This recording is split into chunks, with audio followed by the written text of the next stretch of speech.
अस्सलाम वालेकुम नाज़रीन, मैं हूं इटली से वसीम रजा और आप देख रहे हैं ग्लोबल टीवी। 17 नवंबर 2021 को पार्लियामेंट के मुश्तरका इजलास में जो बहुत सारे बिल पास हुए, उनमें दो बिल बड़े अहम, ओवरसीज पाकिस्तानियों को वोट का हक और इलेक्ट्रॉनिक वोटिंग मशीन का इस्तेमाल। ओवरसीज पाकिस्तानी और हुकूमत तो उन दोनों बिलों के मंजूर होने पर बहुत खुश हैं, लेकिन अपोजिशन वालों की गर्दन पर दो छुरियां लटक गई हैं, जो उन्हें मौका बेमौका हलाल करने के लिए काफी। आइए पहले वोटिंग मशीन की बात करते हैं। अगर अपोजिशन के इस खदशे को तस्लीम भी कर लिया जाए कि इलेक्ट्रॉनिक वोटिंग मशीन के जरिए धांधली हो सकती है, तो ये बताएं कि पाकिस्तान की तारीख में वो कौन सा इलेक्शन था जिस पर धांधली के इल्जामात नहीं लगे। 2018 के इलेक्शन की ही बात कर ले, अब तक वजीर आजम को सिलेक्टेड और पुतली कहा जाता है। उस पर अपोजिशन का ये खौफ के इन शैतानी मशीनों के जरिए वजीर आजम इमरान खान अगले इलेक्शन में भी धांधली करेंगे और फिर वजीर आजम बनकर उनके सरों पर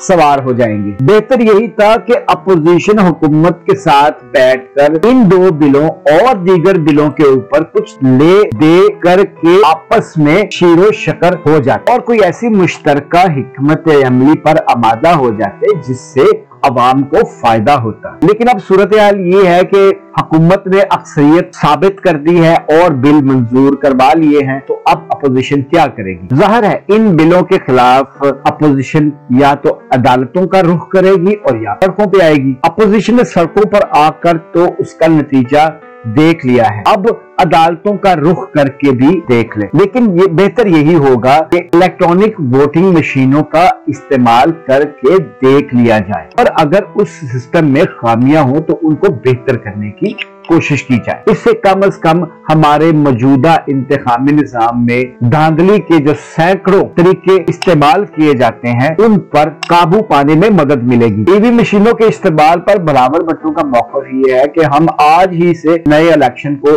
नहीं मानते। मौलाना फजलुर रहमान तो इमरान खान को पाकिस्तान की सियासत में गैर जरूरी उनसर समझते हैं, जबकि शहबाज शरीफ ने पार्लियामेंट के इस मुश्तरका इजलास को पाकिस्तान की सियासी तरीक का स्याह दिन करार दिया है। मरीम नवाज कहती हैं कि पीटीए की हुकूमत पहले वेंटिलेटर पे थी, अब इन बिलों की कामयाबी के बाद इख्तिताम के नजदीक है। दूसरी जानब ओवरसीज पाकिस्तानियों की ई वोटिंग की बात की जाए तो ओवरसीज पाकिस्तानी बेहद खुश है और मौजूदा हुकूमत के शुक्रगुजार भी है। 90 लाख से 1 करोड़ वोट रखने वाले ओवरसीज पाकिस्तानी खुले दिल से ई वोटिंग का इस्तेमाल करने पर तैयार हैं। वो यकीन रखते हैं कि अगर नए निजाम में धांधली भी होगी तो कोई बात नहीं, वक्त के साथ साथ जो पेचीदगियां और मसाइल पैदा होंगे उन पर बेहतरी लाई जा सके। ये तासुर बिल्कुल गलत है कि 90 लाख वोट सारा पीटीआई का है। दीगर सियासी जमातों का भी बड़ा वोट बैंक ओवरसीज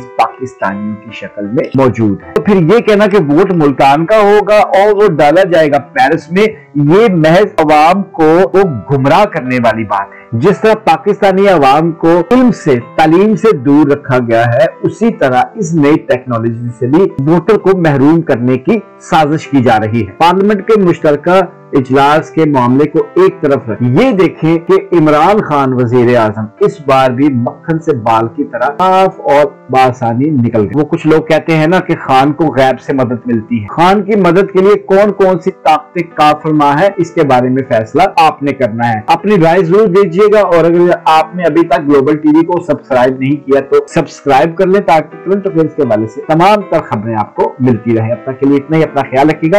अल्लाह हाफिज।